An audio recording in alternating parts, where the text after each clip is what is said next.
नमस्कार. मी ॲडव्होकेट हरिदास लांडे. आज खास महत्वाची माहिती जी आहे ती शेतकऱ्यांसाठी आहे आणि शेतकऱ्यांपर्यंत ही माहिती पोहोचावी या दृष्टिकोनातून हा व्हिडिओ आपण बनवत आहोत. मी आज बँक ऑफ बडोदा विरेगाव ब्रँचच्या शाखेमध्ये भेटीसाठी गेलो होतो.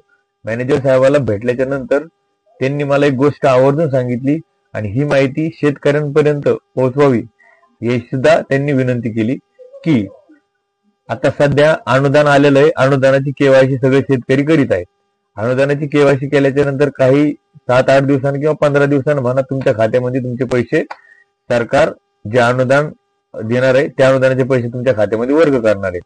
परंतु विषय काय झालेला माहितीये का, बँक ऑफ बडोदा मध्ये जवळपास आपल्या परिसरातील सगळ्यांचे खाते बँक ऑफ बडोदा मध्ये आहे आणि बँक ऑफ बडोदा मध्ये असल्यामुळं बँक ऑफ बडोदा हे आपल्या दत्तक बँक आहे. त्याच्यामुळे सगळ्या शेतकऱ्यांनी काय केलेलं आहे की क्रॉप लोन हे बँक ऑफ बडोदातून घेतलेलं आहे आणि मोस्ट ऑफ शेतकरी म्हणजे 95% शेतकऱ्यांचं जे क्रॉप लोन आहे ते थकीत आहे.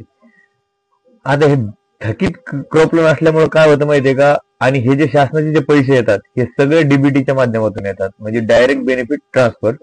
म्हणजे तुमच्या आधारच्या खात्यावरती हे पैसे येतात. ज्या खात्याला तुमचा आधार लिंक आहे डीबीटी त्या खात्यावरती हे पैसे अनुदानाचे येतात.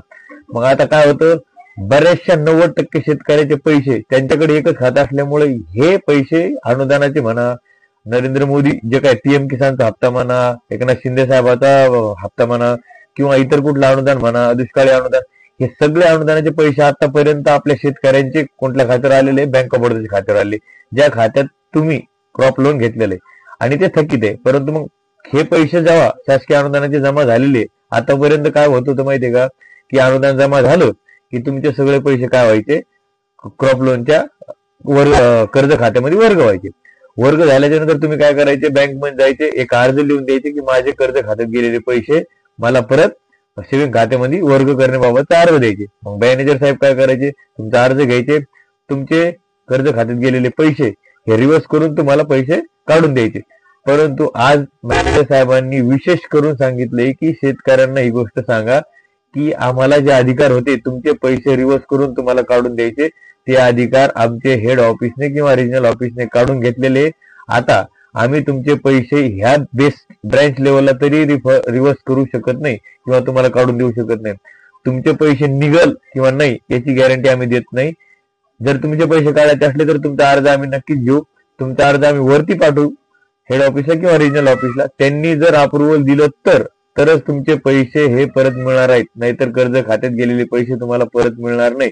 खास करून हा व्हिडिओ त्याच्यासाठी मी बनवत आहे.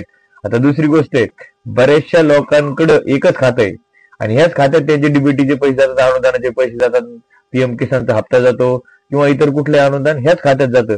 तर अशा लोकांसाठी हा खास करून व्हिडिओ आहे. त्यांचे पैसे कर्ज खात्यात जाणार आहे, त्यांना पैसे परत मिळेल का नाही याची शाश्वती नाही, कारण की आता मॅनेजर साहेबाच्या हातात ती गोष्ट राहिलेली नाही.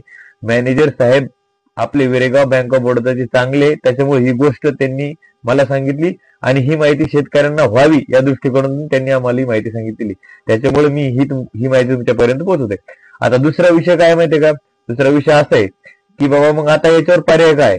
जर एखाद्या वेळेस कर्ज खात्यात गेलेले पैसे आपण अर्ज दिला आणि बहुतांश लोकांचं होऊ शकतं की बाबा हेड ऑफिस त्यांना ते पैसे परतही देईल, त्याच्यातही काही वाद नाही. परंतु मॅनेजर सोबत जाऊन की बाबा आतापर्यंत आमचे पैसे कर्ज खात्यात गेलेले, पीएमचा हप्ता असेल, एकनाथ शिंदे साहेबाचा हप्ता असेल, हे हप्ते आम्हाला आतापर्यंत मॅनेजरने परत काढून दिलेले, मग तुम्ही कसं काय देत नाही. त्याचसाठी सांगतो की मॅनेजर साहेबाला जे अधिकार होते पैसे रिव्हर्स करायचे कर्ज खात्यातून, ते आता त्यांच्याकडून काढून घेतलेले. मॅनेजर साहेब चांगले असल्यामुळे त्यांनी हा विषय मला सांगितला आणि हा मी तुमच्यापर्यंत पोहोचवले. आता याच्यावरती विषय असा आहे की मग आता कर्ज खात्यात पैसे न जाण्यासाठी काय करायला पाहिजे. तर सगळ्यात सोपा पर्याय तुमच्याकडं 300 रुपयामध्ये तुमचं पोस्टाचं खातं खोलायचं.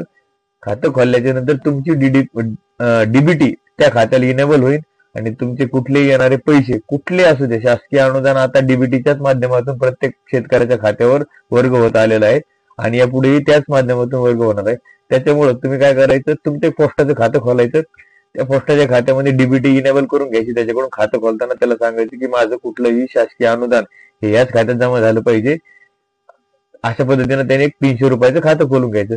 त्यामुळे असं जर तुम्ही खातं खोललं तर तुमचे अनुदानाचे पैसे जे येणार आहे, आता तुम्ही जी केवायसी केलेली आहे ते पैसे तुमचे डायरेक्ट तुमच्या तुमच्या पोस्टाच्या खात्यात जमा होतील.